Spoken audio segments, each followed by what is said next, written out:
مشاهدينا في كل أنحاء العالم، أهلا ومرحبا بحضراتكم وحلقة جديدة من برنامج أغابي أستراليا.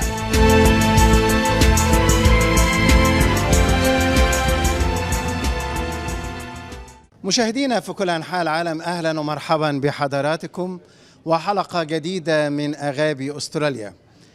نحييكم من قاعة سكاي لاونج بمنطقة ليتكم، ويسعدنا أن ننقل لحضراتكم صورة حية من الحفل الذي أقامته الجمعية الأسترالية السودانية على شرف استقبال أبينا صاحب النيافة الحبر الجليل الأنبا سربمون مطران عبرة وأم درمان وشمال السودان.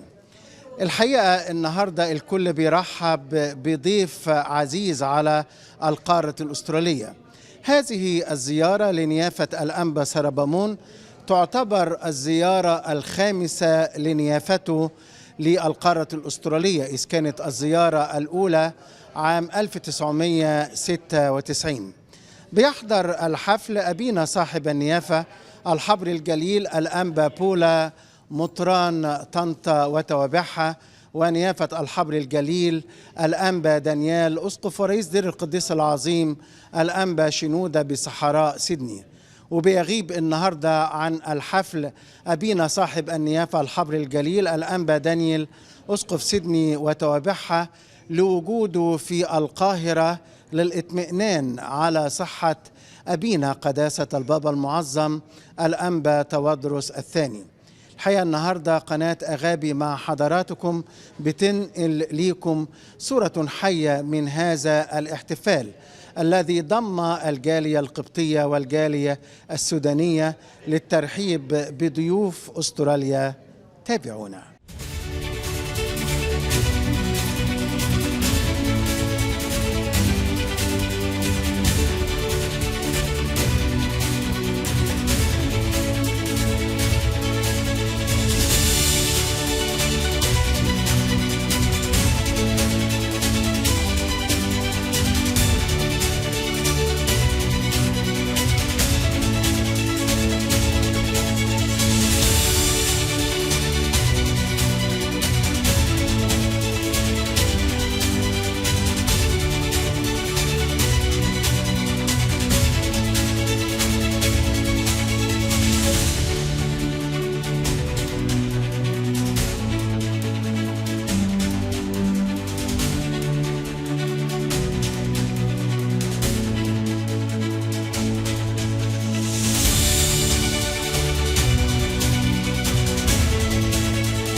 الأستاذ زكريا يسا رئيس الجمعية السودانية الأسترالية القبطية للخدمات الاجتماعية، برحب بحضرتك. والحقيقة النهاردة الكل بيرحب بنيافة الأنبا سربمون في زيارته الخامسة للقارة الأسترالية.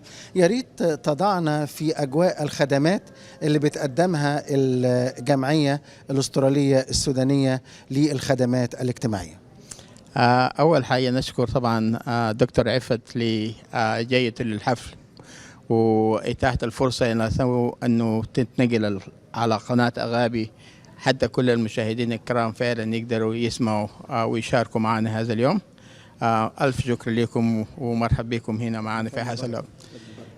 طبعا الجمعية الأسترالية السودانية القبطية للخدمات الاجتماعية هي تأسست من 1996، يعني جمعية قديمة. الغرض منها مساعدة إخوة الرب في السودان، يعني فالمساعدة بتاع إخوة الرب دائما اللي احنا بنقوم بها عن طريق الآباء الأساقفة، فارتبطت بينا صلة وثيقة مع الآباء الأساقفة. كان سيدنا الأنبا دانيال الكبير، وبعد كده طبعا سيدنا الأنبا سربمون، ودلوقتي الأنبا إيليا. نشكر ربنا على أساس الخدمة ماشية، وكل التبرعات من الجالية القبطية مش بس الجالية السودانية، الجالية القبطية عامة هنا في سيدني بتمشي عن طريقنا لأخوة الرب هناك في السودان، وتتوزع مناصفة للآباء الأساقفة في السودان. فنشكر ربنا، الاحتياج كثير هناك، وطبعا خاصة الموضوع بتاع الحرب في الوقت الحالي زاد احتياج، لكن احنا دائما بنقول الرب هو دائما الكافي لاحتياجاتهم، ولحنا كل اللي بنعمله احنا نحن بناخذ بركة من الخدمة. يعني على مدار أكثر من 29 عاما منذ تأسيس الجمعية الأسترالية السودانية القبطية للخدمات الاجتماعية، يمكن وحضرتك بتقول إن الجمعية تأسست سنة 96، بيدور في ذهني الزيارة الأولى لنيافة الأنبا سربامون عام 1996. عايز حضرتك النهاردة تقول لنا شعور الجالية القبطية والجالية السودانية بوجود نيافة الأنبا سربامون في زيارته الخامسة. يمكن السنة الماضية اتمتعنا بزيارة نيافة الأنبا إيليا، والنهاردة الآباء الأساقفة نيافة الأنبا بولا ونيافة الأنبا دانيال رئيس الدير، وأيضا نيافة الأنبا دانيال من مصر بروحه معنا بيرحبوا بهذه الزيارة المباركة لنيافة الأنبا سربامون. طبعا لو وصفنا شعور الجالية القبطية هنا في سيدني، دائما احنا من خلال خدمتنا ليهم بنشعر بفرح ليهم للقاء الآباء الأساقفة. يعني جاية الأنبا إيليا وجاية سيدنا الأنبا سربامون هنا لسيدني، افتقادهم وأخذ البركة منهم، يعني دي فعلا يعني هم بنشعر على أساس هي مش بس لكبار السن، لا هي بتتوارث لبرضو الشباب والصغار. يعني كل الصغير ده من 29 سنة كان دلوقتي كان صغير طفل، لكن ابتدت محبته برضه من خلال الزيارات دي تتوارث وتستمر، إن هو ليهم علاقة وصلة وثيقة مع الآباء الأساقفة. فنشكر ربنا الكل فرحان. نحن بنشعر على أساس إنه وجود الآباء الأساقفة بركة لنا، خصوصا زيارتهم للكنائس، زيارتهم للتجمعات، زيارتهم للمرضى. فنشكر ربنا، يعني نتمنى انه هو ربنا دائما يبارك في الخدمة بتاعتهم، وناخذ لحنا البركة بتاعت خدمة إخوة الرب. تعقيبا على كلام حضرتك أستاذ زكريا، لما الجيل الثالث والرابع اتقابل مع سيدنا الأنبا سربامون في مطار سيدني، تذكر كل طفل وكل شاب باسمه.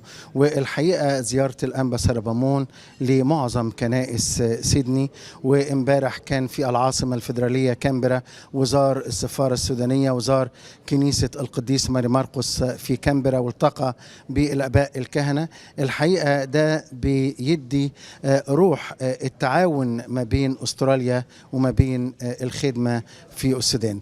أنا بثمن على خدماتك للجالية القبطية والجالية السودانية، ربنا يديم محبتك وخدمتك، ونتمتع بالحفلة اللي الحقيقة كان وراء نجاحها خدام مباركين قدروا أنهم يجمعوا الجالية القبطية والجالية السودانية حول الآباء الأساقفة المباركين. شكرا، ألف شكر لكم، ونشكر ثاني دكتور عفت وقناة أغابي، وبرضه بالإنابة عن إخوتي في مجلس الإدارة.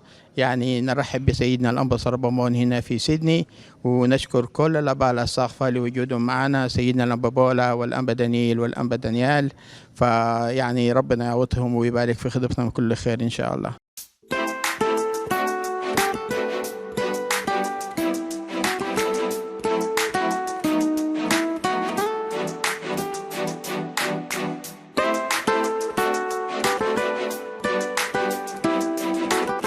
مشاهدينا، سألت مجموعة من الآباء الكهنة الحاضرين ليعبروا عن محبتهم وفرحتهم وشكرهم لنيافة الحبر الجليل المطران الجليل الأنبا سربامون مطران عطبرة وأم درمان، فقالوا: النهارده احنا فرحانين جدا بوجود سيدنا حضر صاحب النيافة الحبر الجليل الأنبا سربامون مطران عطبرة وأم درمان. فرحانين طبعا بترقية سيدنا انه بقى مطران، وفرحانين بوجوده معانا في سيدني. ننتظر الزيارة دي كل كام سنة، كل الشعب فرحان، كل الناس فرحانة. سيدنا بصراحة بيجي يدينا بركة كبيرة، بيزور كل الناس، ما بيتأخرش عن الكنيسة، حتى المرضى اللي في المستشفيات بيروح يباركهم. وبنقول له يا سيدنا منتظرينك دايما والى منتهى الاعوام، وفرحانين جدا جدا جدا بزيارتك في وسطينا هذا العام. شكرا حبيبنا نيافة الحبر الجليل المطران الأنبا سربامون، على محبتك واهتمامك بأولادك وبتزورهم، تقطع المسافة دي كلها عشان تشوف وتفتقد أولادك. ربنا يديم أبوتك لينا سنين عديدة وأزمنة سالمة. مشاهدينا، التقيت بمجموعة من الحاضرين ليعبروا عن ترحيبهم بأبيهم صاحب النيافة الحبر الجليل الأنبا سربمون مطران عطبرة وأم درمان، فقالوا: من أستراليا، من سيدني. النهاردة فرحانين خالص، بنرحب بنيافة المطران الأنبا سربمون مطران عطبرة وأم درمان وشمال السودان. الحقيقة احنا فرحانين خالص إنه هو وسطينا. دي خامس زيارة لي، إن شاء الله زيارته تكون مباركة والناس كتير حابة تشوفه، بالذات بعد اللي حاصل في السودان، وعايزين يعرفوا ويطمنوا على أخواتنا اللي في السودان. أحب أشكر الأنبا سربمون لزيارته، قطع مسافة طويلة جدا عشان يجي يشوف أولاده ورعيته، فنحن بنشكره من كل قلوبنا ونبارك له على المطرانية. كلنا النهارده فرح وسرور عشان نرحب بنيافة الحبر الجليل المطران الأنبا سربمون اللي بيصر يواصل مع أولاده في كل مكان، وبناخد بركته وبركة كل الناس اللي تعبت وجابته لحد هنا. رحب بنيافة الأنبا سربمون مطران عطبرة وبورسودان، ودي بركة لينا كلنا، واحنا فرحانين بوجوده معانا، وربنا يبارك خدمته ويكون معاه ويقويه هو ونيافة الأنبا إيليا، وبارك الخدمة في السودان وبارك شعب السودان كله. نشكر محبتك يا سيدنا وزيارتك لنا في أستراليا، ونشكر يعني تعب محبتك وخدمتك لشعبك في السودان. أنبا سربمون حبيبنا، شكرا كثير لزيارتك لينا، نورتنا، أولادنا فرحانين بك وأحفادنا. احنا عارفين انك احنا دايما في قلبك وفي صلواتك يا سيدنا. نورتنا ونورت سيدنا كلها، ربنا يخليك لنا ويديمك سنين طويله يا سيدنا يا غالي. شكرا سيدنا خالص على جيتك هنا، يعني كانت بركه كبيره لنا وما بننسى خالص وقفتك معانا، وربنا يخليك لنا. نيافة الأنبا سربمون، انت بركه ليا واب حنون جدا ليا، وبحسك كأب زي الوالد.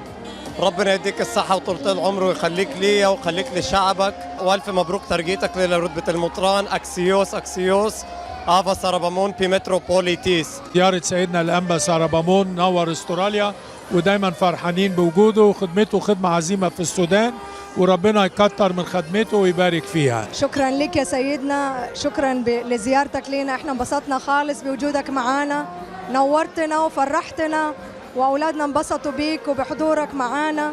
نطلب منك تذكرنا دائما في صلواتك. الحقيقه انا لما اجي اتكلم عن الانبا سربمون يعني ما اقدر اتكلم على التواضع والمحبه، وكان لي الشرف لما وصل السودان حفل التجليس بتاعه كنت من اللجنه في الاستقبال معاه، ولي الشرف دلوقتي انا خدامه عنده بخدمه على طول، يعني مقيم معاه للخدمه معاه.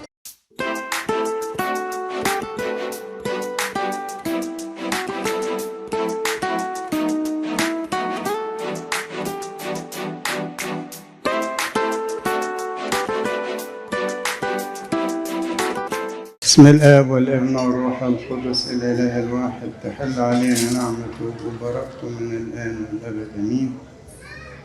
أولا أنا من عمق قلبي أشكر ربنا إذ أعطاني عمرا حتى هذه اللحظة وأكون معكم في هذا اللقاء الرائع.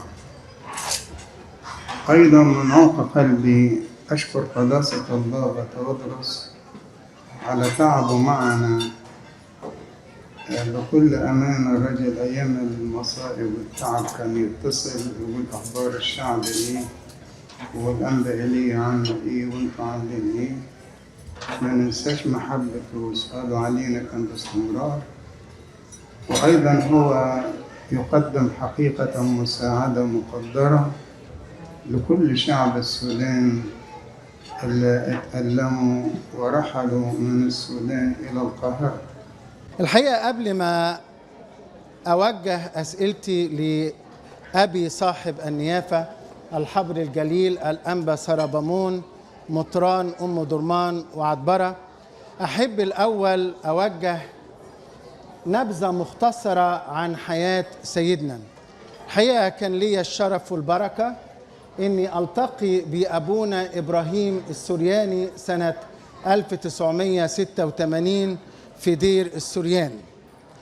والجرعة الروحية التي أعطاني إياها أبونا إبراهيم في ذلك الوقت كانت بمثابة وقود ومنهج روحي أسير عليه حتى هجرتي إلى أستراليا عام 1988.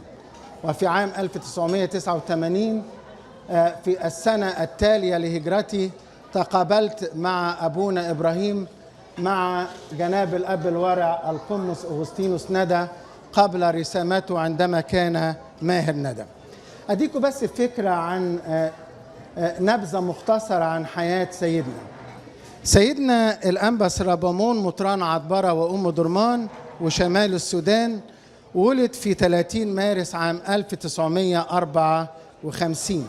يعني مارس الجاي إن شاء الله ربنا يدي سيدنا طولة العمر، هيتم 72 سنة. حصل على بكالوريوس الهندسة من جامعة المنيا عام 1978. وبعد 8 سنوات قصد دير السوريان العامر وتمت رهبنته في 15 ديسمبر عام 1985. سيما قسا في يوم 18 يناير عام 1989 وعين أمينا للدير في 17 يوليو عام 1992. ثم عين سكرتير لقداسة البابا شنودة الثالث في سبتمبر عام 1993، حتى سيامته أسقفا على كرسي عطبرة وأم درمان في 14 نوفمبر 93. وبعدها مباشرة عين أبينا مثلث الرحمات قداسة البابا شنودة الثالث نيافة الأنبا متاؤس حينما كان مسؤولا عن كنائس مصر القديمة أسقفا لدير السوريان العامر بعد تجليس نيافة الأنبا سربامون على كرسي أم درمان وعطبرة. سيدنا برحب بنيافتك وسط أولادك، لكن الحقيقة عايز أبتدي سيدنا بسؤال عن نشأتكم الأولى. كيف كانت علاقتكم بالكنيسة في طفولتكم؟ أنا لا أنكر في الطفولة بتاعتي يعني كأي شاب كنت ملتصق بالكنيسة، ولكن مع ذلك في محطات معينة عمري ما أنساها. أتذكر كنت في سنة 3 ابتدائي، وكنت كطفل يعني كباقي الأطفال يعني. وبعدين حصل في مرة في مدارس الأحد في حد من الحدود ما رحتش، وكانت المفاجأة اللي كانت غير متوقعة إن أستاذ الفصل بتاعي وأمين عام الخدمة حضر معا عشان يفتقدوا الطفل الصغير اللي اسمه وجيه. كان أمر ليس سهل بالنسبة لي إطلاقا. الوالدة والوالد وأخواتي قال تطلع أنت مين يعني؟ أنت تطلع مين عشان راجل كبير زي كده ومع الأستاذ بتاعك ويجي يسألوا عليك؟ بلا شك ده حسسني بالأبوة اللي موجودة في الكنيسة بتاعتي. فكان يعني الحدث ده شوفوا لي دلوقتي قرابة 60 عام عدى عليه، ولكن مع ذلك لم أنساه. أيضا حدث آخر حدث برضه في الطفولة بتاعتي. كنت في سنة أولى إعدادي ورحت عند أبونا أعترف، وبعدين فوجئت أبونا كان كلام ده بالليل، مشى الناس اللي بعدي وخلاني قاعد لغاية بصيت الساعة لقيت عدت الساعة 12. وبعدين أبونا خدني آخر واحد، فبقول يعني في أعماقي أبونا ليه خليني الآخر واحد والبيت بتاعنا بعيد، يعني مش بيتنا جنب الكنيسة، مشوار ضخم بين البيت لغاية الكنيسة، لكن أبونا ليه عمل كده أنا مش عارف. ومع ذلك كابن الأب يعني سكت. وبعد ما خلصت الاعتراف خلاص رايح البيت. فقال لي رايح فين؟ قلت له مروح. لا خلاص كفاية. قال لا خليك قاعد. قلت لسه هقعد تاني؟ ما كفاية. قال لي لا خليك قاعد. قلت خليني قاعد. استنيت، بصيت لقيت أبونا دور العربية بتاعته وشغلها وقال لي تعالي اركب جنبي. هنروح فين يا أبونا؟ قال لي هوصلك البيت. وطبعا ده حدث ليس سهل، يعني شاب في أولى إعدادي، ما تزعلوش، طفل صغير يعتبر، وأب كاهن كبير في السن، وبعدين أركب معاه العربية ووصلني البيت والبيت بعيد. فطبعا دي الأبوة المسيحية اللي بتربط الإنسان لا إرادي بالكنيسة، وتحس إن الكنيسة بتحبك والآباء بيحبوك، ولا إرادي المحبة دي بتنتقل للفرد ويبقى حبه برضه راجع للكنيسة ومحبة الكنيسة من معاملة الآباء الطيبة. شوف الحدث ده ليه قد إيه من السنين، ومع ذلك لم يغادر الذاكرة بتاعتي، لأن قد إيه كنت متأثر بيه وقد إيه أنا حسيت بالمحبة القوية. برضه أحكي لكم موقف تاني بعد إذنكم. يعني بعد ما خلاص فكرت إن أخذ الموقف إن رايح الدير يعني. أنا قبل ما أروح الدير كان دعاني الأنبا مكاريوس عن طريق الحبايب لموضوع الكهنوت، ولكن أنا نظرت لنفسي لا أصلح للكهنوت. فطبعا قلت لهم قولوا لسيدنا هو بيعتذر، لا لشيء، لأن العمل ده أنا يعني لا أستحقه، وبعدين عشان في أعماقي فكر الذهاب للدير، يعني اتنين، يعني أنا لا أستحق العمل، وبعدين برضه في ذهني موضوع الرهبنة. ففي الفترة دي لما كنت أقابل الأنبا مكاريوس أقول له ادعيني، يطنش ويسكت واخد على خاطره طبعا، عشان أنا ما رحتش ليه، أنا خايف لأن هو راجل طيب وبتاع ربنا، ومش عاوز أقول له لا، يعني مش في ذهني كلمة لا اللي ممكن تزعله. فيجي لكم الدور في الليلة الخلاص اللي قررت فيها السفر عشان أروح الدير وأترهبن. قلت أعترف طبعا وأقول لأبونا باعترافي عشان يبقى عارف الدنيا. فلما جاء الدور عليا وقعدت مع أبونا قال لي كلام بيعبر عن الأبوة بتاعت الكهنوت. قال لي بص أقول لك، أنا طوال القداس الإلهي أنت لم تغادر ذاكرتي، وكنت مشغول بيك طول القداس الإلهي. فقال لي عاوز أقول لك حاجتين أتمنى توافقني. قلت له حاضر. قال لي بص، الشيء الأول احنا عاوزين كاهن في البحر الأحمر، وأيامها كانت البحر الأحمر تبع جنة.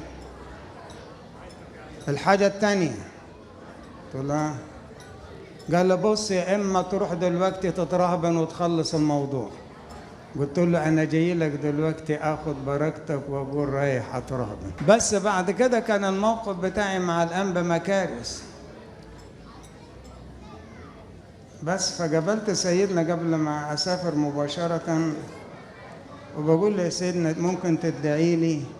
قال لي روح يا ولدي ربنا معك. نيافتك اتخرجت من كلية الهندسة جامعة المنيا سنة 78، ونيافة الأنبا كيرلس ربنا يناح نفسه مطران ميلانو اتخرج من نفس الكلية سنة 77، وقضيت فترة ليست بقصيرة في المنيا.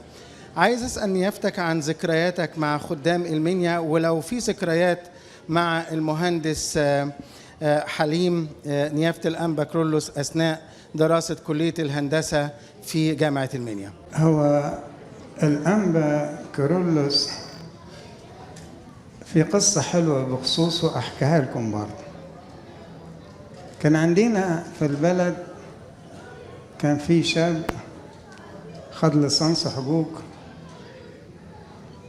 وتعين وكيل نيابة ومن أسرة بسيطة، وأسرته فرحانة عشان مثلا بعد التخرج يساعد الأسرة. وفي يوم وليلة وقرر إنه يذهب للدير. فمامته طبعا ما كانتش متوقعة، ولا والده ولا الأسرة. فكانت والدته دائمة البكاء، لأن هي حست ده السند بتاعهم وبعدين رايح الدير. فالحتة العجيبة اللي لها علاقة بالأنبا كيرلس، كانت مامته راحت تزور الست دي وقالت لها مالك زعلانة ليه؟ قالت لها ولدي اللي احنا متعلقين بيه وكل أملنا عليه وعشان يسندنا ويقوينا، بصينا لقيناه راح الدير، يبقى ما زعلش ازاي؟ قالت لها ساعتها أم الأنبا كيرلس أنا يا ريت ربنا ياخد من عندي 2. وفعلا أخذ 2، الأنبا كيرلس والأنبا بطرس. فطبعا شوفوا يعني كلام البسطة ربنا تمام. أنبا كيرلس طبعا هو من زمان راجل فنان ويحب الفن، وذكرياتنا معاه في المنيا ليست سهلة، باعتباره أب كنا دايما حواليه ودايما محيط بيه، ودايما كلامه في هدوء وفي رزانة وببساطة وليه العمق الروحي، وكلماته كلها مؤثرة، وكلماته كلها بتعبر عن إنسان كما لو كان راهب. كنا نستغرب إزاي بالبنطلون والقميص، ولكن صوته وإلقاء كلماته كمن عاش راهبا أو من يعيش حياة الرهبان. لكن برضو سيدنا، أنا بعد إذنكم موقف لما دخل الدير، كدي كنا فرحانين بيه، وكدي كنا مبسوطين بيه، كدي كنا متعلقين بيه كتير خالص، لدرجة أنا أتذكر واليوم اللي كان رايح الدير كنا مع بعضينا في القطر راكبين احنا الاتنين مع بعضين. لكن طبعا هو اللي كان بيعني اللي ايه اللي في ذهنه، انا ايه اللي في ذهني. لكن كدي كنا فرحانين بيه بالأبوة بتاعته ومحبته وروحه الطيبة الكبيرة. بأمانة لما كنا نتقابل في القاهرة كنت بحس بالحضن الدافئ أو بالمحبة الحقيقية الخارجة من هذا القلب المملوء حبا لله ذاته. والكنيسة طبعا يوم نياحته وعلى رأسها قداسة البابا الكل تأثر لانتقاله للسماء، وقبل ما ينتقل السماء كان مع الناس بيحكي معاهم ومع الشباب وغيره. لكن ربنا لعله قال له لك موضع آخر، هيا بنا إلى موضع الراحة الحقيقية فردوس النعيم، وبعد كده تتمتع معانا في الملكوت. فهو يعني خامة حلوة وبركة كبيرة، وكان مساعد ومعين لينا في أيام الدراسة، وكنا نلجأ إليه في أمور كتيرة، وكان عمره ما قصر وعمره ما اعتذر وعمره ما حسينا احنا ثقل عليه، بل بالعكس كنا بنحس ان هو فرحان يقعد معانا ويسدد احتياجاتنا او يقدم لينا الخبرات بتاعته في ايام الدراسة. فهنيئا للنفس البارة اللي انتقلت من بيننا عشان تكون بركة لينا في السماء وشفيع لنا أيضا. نيافتك قصدت دير السريان العامر في ديسمبر عام 1985، وتمتعت بأبوة نيافة الأنبا ثأوفيلوس أسقف ورئيس دير السريان، اللي كانت لي معزة خاصة في قلب قداسة البابا شنودة الثالث. يا ريت تشارك الحاضرين سيدنا بذكرياتك مع هذا الأب القديس. بص، الأنبا ثأوفيلوس ده يعني ممكن واحد يسألني يقول له ليه رحت دير السريان؟ أمام الله اللي وداني دير السريان هو الأنبا ثأوفيلوس. عارفه رجل قوي ورجل صعب ورجل مع الرهبان ليس سهل إطلاقا.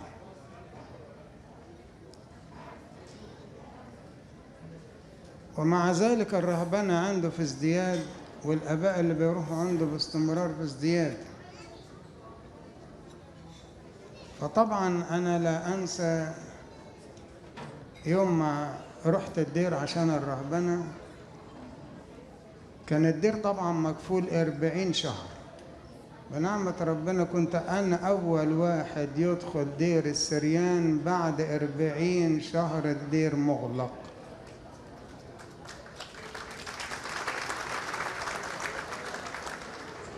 فضحكم على موقف. أنا طبعا أول ما جيت نزلت على دير الأنبا بشوي عشان كنت وصلت بالليل. اليوم اللي أنا بالظبط وصلت فيه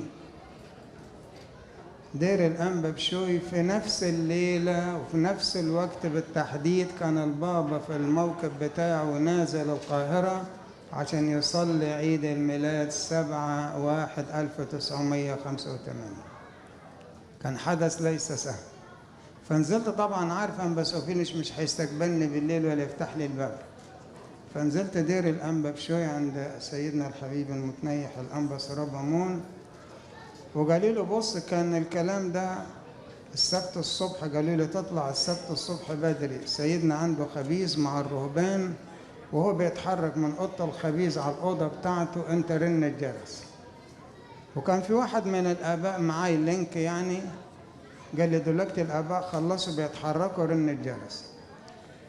فرنيت الجرس بتاع الباب، بس كان وصل أنبا سوفيلس، قال مين على الباب؟ قلت له ابنك. قال لي ابن مين؟ قلت له وجيه. قال لي عاوز ايه؟ ففي واحد جنبه من الرهبان عرفني، قال له ده باين عليه جاي للرهبانة يا سيدنا. قال له بص يا ابني، لا انا شفتك ولا شفتني، لكن انت ما تنفعش في الرهبانة.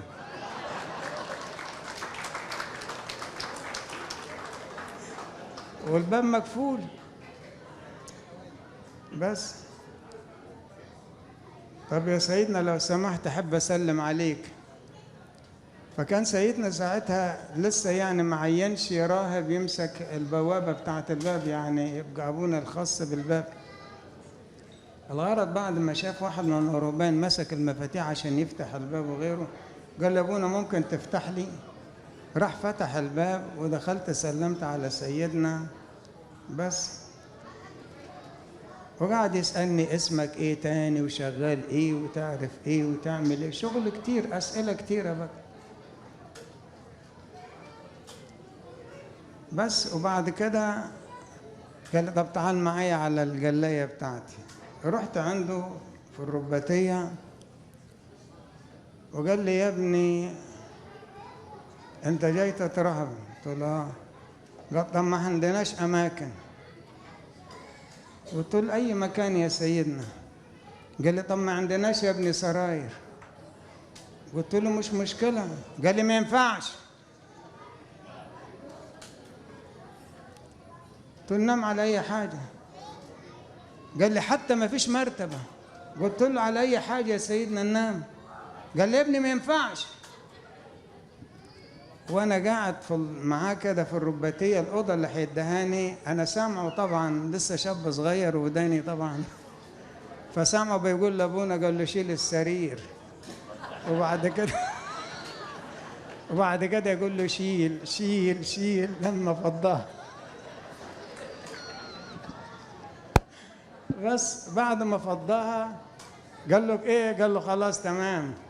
قال لي خلاص دلوقتي تعال معايا. رحت طبعا شكرت ربنا ان العمليه يعني. بس بعد ما دخلت طبعا الاوضه طبعا، والاوضه كانت مقفوله لها زمن، وطبعا مبنيه بالطين يعني نشكر الله. الغرض احكم على موقف. بعد ما اداني سيدنا الأوضة، ودي تقريبا من ساعة ما دخلت ساعتين، ومش بيحصل كده. أي حد بيدخل للرهبنة بيوديه بيت الخلوة ويقعد طبعا تحت التدريب وغيره، إن كان شهر 2 3 6 سنة. أنا بالضبط بعد ساعتين خدت السكن بتاعي. وبعد شوية ادوني المرس بتاعي، يعني معناها تم اعتمادي في الدير. وبعدين سيدنا بالظبط خبط علي كده بعد ما اداني المفتاح ودخلت الأوضة بتاعتي وقال لي تعال يا ابني. قلت له حاضر. طلعت معاه، قال لي امسك المفاتيح دي. مسكت المفاتيح. قال لي يلا بينا يا ابني على المكنة. مكنة المية اللي هي النظام الفلاي ويل الحدافة بتاع الزمان. بس قال لي تعرف تشغلها؟ قلت له لا اعرف اشغلها. قال شغلها ورينا هتشغل ازاي. فتحنا الأوضة ودخلنا. طبعا كان اليوم ده شتاء، وكان الكلام ده حوالي الساعة يعني تقريبا 8:30 الصبح. كان يوم شتاء، كان يعني شتاء بطريقة صعبة والندى عالي وشغلان. بس وقال لي ربيت خليه يشغل. قلت له حاضر اشغل. بديت اشغل طبعا في الفلاي ويل دي كده. وبعدين نزل الهافل مع ابونا الربيته، راحت هي عملت رجعت لورا يعني الكبس اي كلام. فالربيته قال لي سيد لا يشغل تاني. لما جيت اشغل تاني انا عاوز طبعا يقبلني في الدير، وده تست امتحان ليا. فانا كنت اتمنى ان شاء الله اركب على الدراع نفسه كده ويلف بيا ونشغل وخلاص. انا عامل ايه عشان اي حاجه عشان يقبلني في الدير. لما بقيت في الشتاء ده كل عرق جسمي كله نزل عرق رهيب رغم الجو رطوبة عالية. وتاني مرة بعد التعب ده كله نزل الروبيتا الهاب بتاعها برضو الفلاي رجع تاني، يعني الكبس ضعيف. فكان معانا ساعتها واحد من الآباء الرهبان، كان هو الأنبا برنابا الحالي. أنبا برنابا ربنا يحافظ عليه، كان اسمه أبونا برنابا، جسمه قوي. والربيته قال له بص أبونا برنابا يشغلها. وفعلا مسك الحدافة وبدأ يشتغل ونزل الأف ما اشتغلتش برضه. فسيدنا بعد كده قال له بص يا ابني، اللي ماسك المكنة دي اسمه أنور، ولازم عامل حاجة في المكنة عشان ما تشتغلش. أنا أقول لك على حاجة، أنت لما تيجي تشغلها تجيب أنور هو اللي يشغل لك الحدافة، وأنت عليك تنزل الهاب. خلاص؟ قلت أشكرك يا رب ما اشتغلت. وعدت. تاني مرة برضو ما انساش لي موقف، يعني عمري ما انساه لي. كانت تعطلت المكنة من نظام قديم وتعطلت، واحنا بنصلح فيها، وكان سيدنا قاعد يعني جنبينا كده، وطلعت منها ميه، وانا كنت لابس الجلابيه البيضاء، كنت غرقت بالميه، غرقت كل ميه، وانا بتاعت الشغل دي مزاج فيها يعني. بس فبعد ما خلصنا واشتغلت المكنه وسيدنا مشي وابونا اللي معايا مشي، ففوجئت سيدنا بيندى عليا وراح اداني امام الله البلوفر الشخصي بتاعه. قال ده ليك عشان الميه اللي كانت على جسمك، وخايف عليا لحسن اخد برد. فطبعا دي ابوه عمرها ما تتنسي. وفي مره بيقولوا الانبا سوفيلس، بيقولوا لي يا سيدنا ما تزعلش، انت ليه قاسي على الرهبان؟ يعني جرسف معاهم، صعب معاهم. قال بص اقول لكم السبب، انا عشان لو واحد منهم رميته من الدور الرابع على الارض ينزل ماشي على رجليه. عارفين السبب؟ يعني بمعنى بيديه قوه يحتمل المتاعب والمشاكل اللي تاتي ايام الرهبان.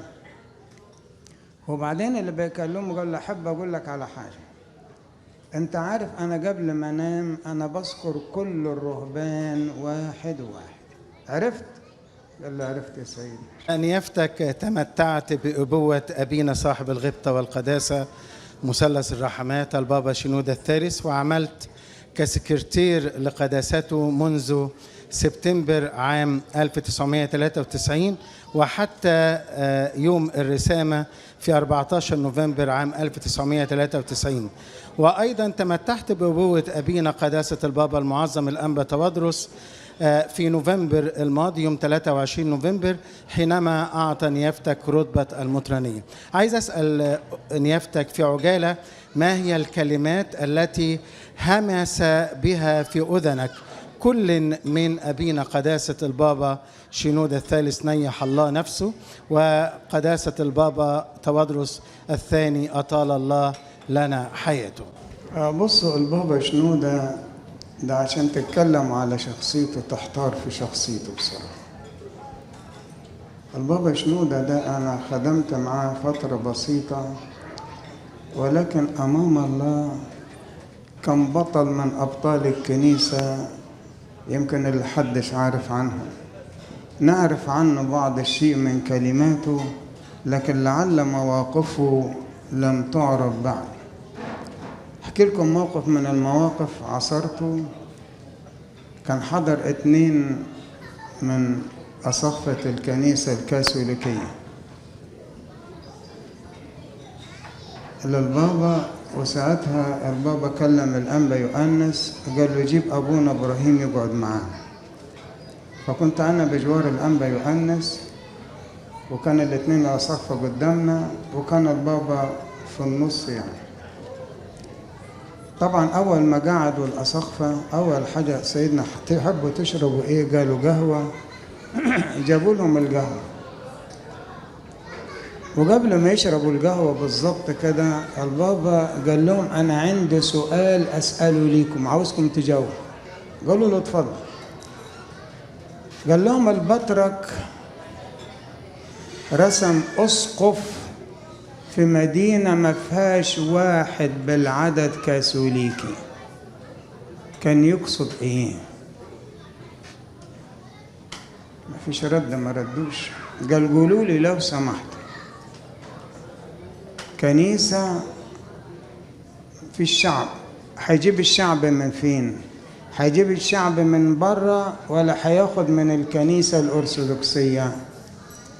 وانتوا بتقولوا احنا عاوزين نحافظ على علاقة طيبة بين الكنيسة الأرثوذكسية والكنيسة الكاثوليكية.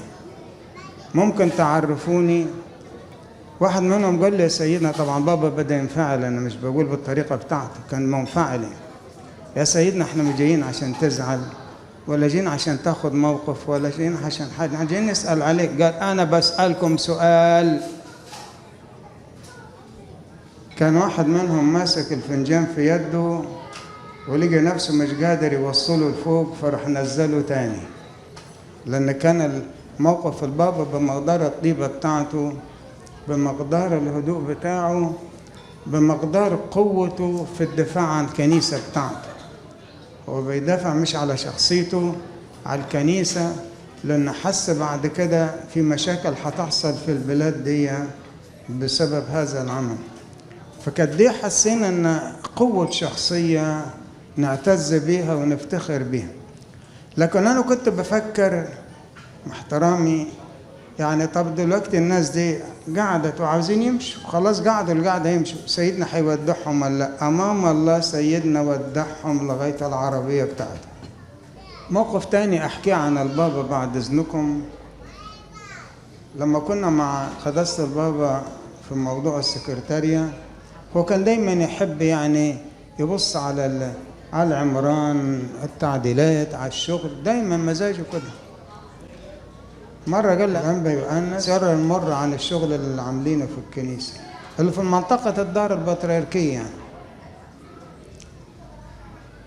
فركب يحيى السواق بتاعه وقداسة البابا والأنبا يؤنس لغاية ما نزل المنطقة بتاعة العمل بتاعه وبدأ يتفرج على العمل،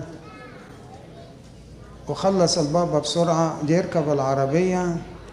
البابا راح ركب في الجزء اللي ورا، اللي هو مش ورا السواق، المكان بتاعه مش ورا السواق مباشرة، كان يعني ورا الكرسي اللي جنب السواق، المكان بتاعه. وبعد كده بيقفل الباب، لقي الأنبا يؤنس ركب من قدام. قال له فين يحيى؟ قال له معلش متأسفين يا سيدنا، يحيى راح مشوار، أنا وديته مشوار ولسه ما جاش يعني. قال طب استنى في موضوع عاوز اقول لك عليه قال ليه سيدنا تقول؟ قال له استنى اقول لك عليه. وحسينا ربكه حصلت ومشكله. راح طبعا لقيت الانبا يؤنس طلع من العربيه وراح يشوف البابا. وطبعا البابا عشان الثياب الكتيره اللي بيلبسها دي دخوله في العربيه صعب وطلوعه صعب برضه. فلغايه ما طلع خد وقت كان جاله الانبا يؤنس خير قال افتح الباب ده. راح فتح الباب اللي هو جنب السواق وقال له اركب يا انبا يؤنس. وراح معناها ركب جنب الانبا يؤنس. اعلام السواق ده صاحب العربيه. تركب ورا ما معناه ده سواق، لكن تركب جنبه تقدير ليه ان هو صاحب العربيه. فبرضه اعطانا تعليم قوي في حاجات كان ممكن. وشوفوا المشوار صدقوني لا يتعدى 5 دقائق، يعني من المكان اللي كان فيه لغايه ما وصل لده يمكن 5 دقائق. لكن هو مادة تعليم ازاي تحس بكيان الاخر واحترام الاخر ولا تقلل من كرامته. ده برضو امر ليس سهل اطلاقا. فيعني هنيئا لي في السماء بروحه الطيبة. احكي لكم برضو عن الانبا تودروس. حقيقة لما جانا السودان، هو لما جاء السودان اول مرة جاء في تجليس الانبا ايليا وجمع الانبا بخوميوس. فالانبا بخوميوس قال انا جبته معاي عشان يتعرف عليكم. عارفين عشان ايه؟ عشان يتعرف عليكم. بس لما قعدنا معاه وحسينا بروحه الطيبة وروحه الشبابية فطلبنا منه ان يعمل لنا مؤتمر شبابي. فلقينا الانبا تودروس وافق وقال ما عندي مانع. وحددنا ميعاد مع بعضينا وفعلا حضر في الميعاد ده عندنا السودان. اول حاجة كانت غريبة وما حصلتش. لقيت الشباب قالوا لي دلوقتي سيدنا اللي جاينا جديد ده لما يتحرك يعني ايه المانع يطلع قدام موتوسيكل عشان يفتح له الطريق عشان الزحمة بتاعت العربيات. فعلا جات لنا عربية شرطة، خدت بالكم القيادة بتاعتها كانت قدام سيدنا في أي مكان يتحرك فيه وما عملناهاش لحد خالص. أي حد بيجي بيبقى معانا في العربية بنتحرك عادي. لكن ربنا سمح ليكم بالشكل ده لعل ربنا عاوز يقول هو هيكون مين فيما بعد.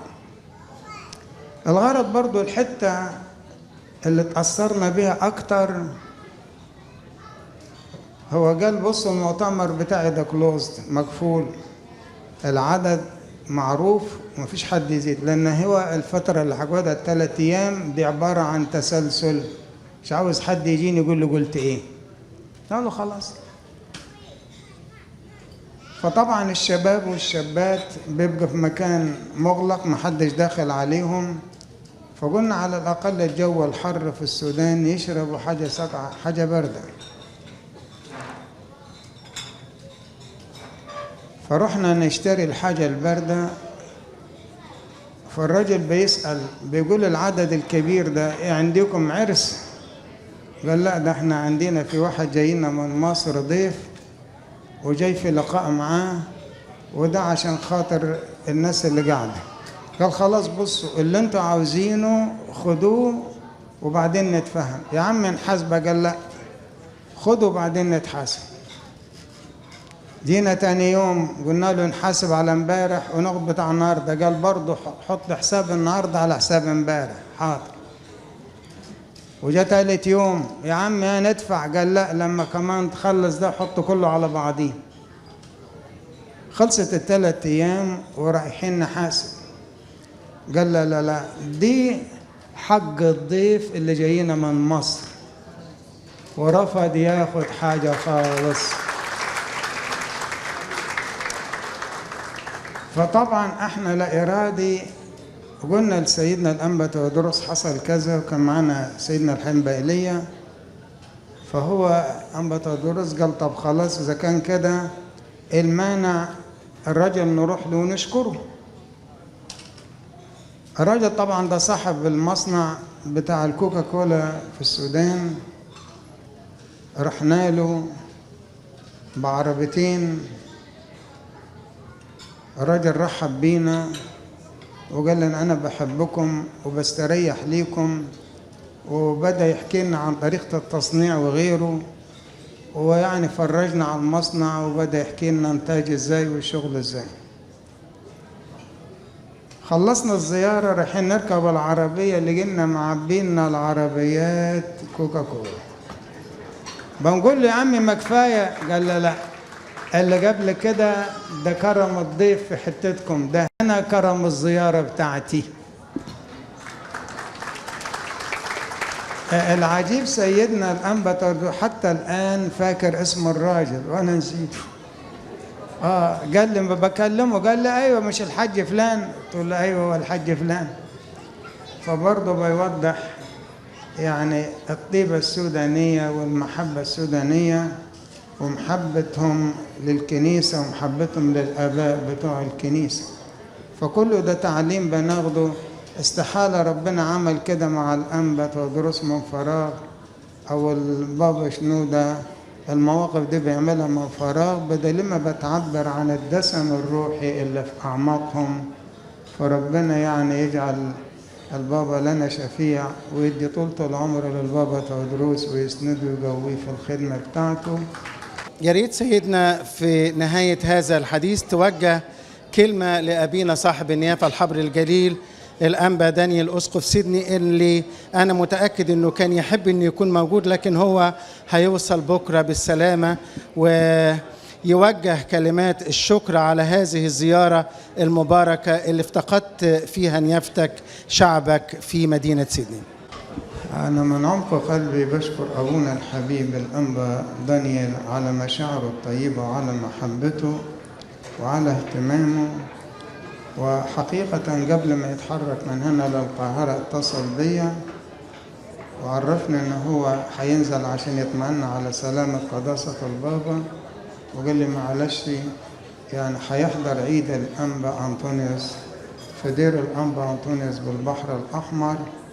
ولكن حقيقة الأنبا دانيال إنسان خدوم بطريقة غير طبيعية، وأنا لا أنسى له إطلاقا أيام ما كان أبونا متاوس السرياني قبل رسامته، دي كان الدراع اليمين للأنبا دانيال الكبير.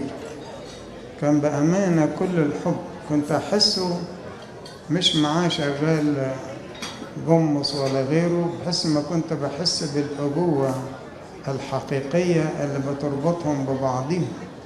وكان يخاف على سيدنا للصبح، وكان دايما يسعى لراحة سيدنا، ويسعى دايما يقدم له ما يحتاج إليه.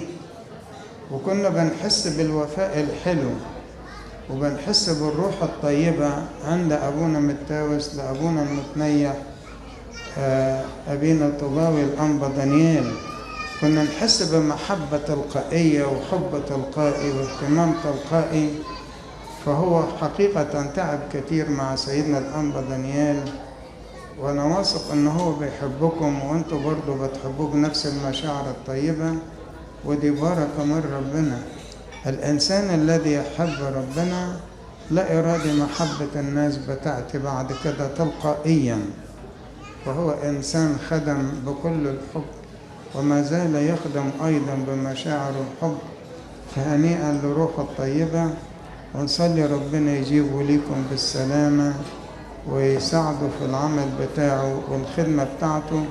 لكن لا ننسى إطلاقا وقفته معانا ومساندته لينا وإيده الحلوة، واسألوا علينا دايما عاملين إيه وشغالين إيه، وأخبار أم درمان وأخبار الخرطوم وأخبار بحري وأخبار، لأن هو طبعا ده كلها قصص قدام عينيه عارفها وشايفها.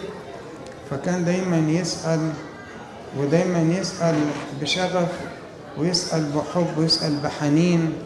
فربنا يعوضه عن تعبه وعن محبته ويجي لينا بكل سلامة، وربنا يمتعكم بيه ويفرحكم بيه. شكرا سيدنا على هذا الحديث، حديث الذكريات. عايز أقول إن يفتك عندما كان السودان الجريح يعاني، كانت السودان وشعبها القبطي والآباء الأساقفة والكهنة محمولين في صلوات كل شعب مدينة سيدني، آباء كهنة وشعب، وفي مقدمتهم أبينا صاحب النيافة الحبر الجليلة الأنبا دانيال.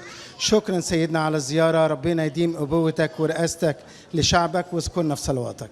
مشاهدينا، النهاردة كنا مع حضراتكم في الاحتفال الذي أقامته الجمعية الأسترالية السودانية القبطية للخدمات الاجتماعية على شرف استقبال أبينا صاحب النيافة الحبر الجليل الأنبا سربمون مطران عطبرة وأم درمان وشمال السودان. الحقيقة النهاردة الكل عبر عن فرحته، نيافة الأنبا بولا، نيافة الأنبا دانيال، كل الخدام المباركين رحبوا بهذه الزيارة اللي بتعتبر الزيارة الخامسة اللي بيفتقد فيها نيافة الأنبا سربمون أولاده السودانيين المنتشرين في كل أنحاء العالم ولا سيما القارة الأسترالية. بنشكر متابعتكم لهذه الحلقة من أغابي أستراليا، وعلى أمل اللقاء بحضراتكم في حلقات قادمة. أجمل الأمنيات من فريق العمل، وإلى اللقاء.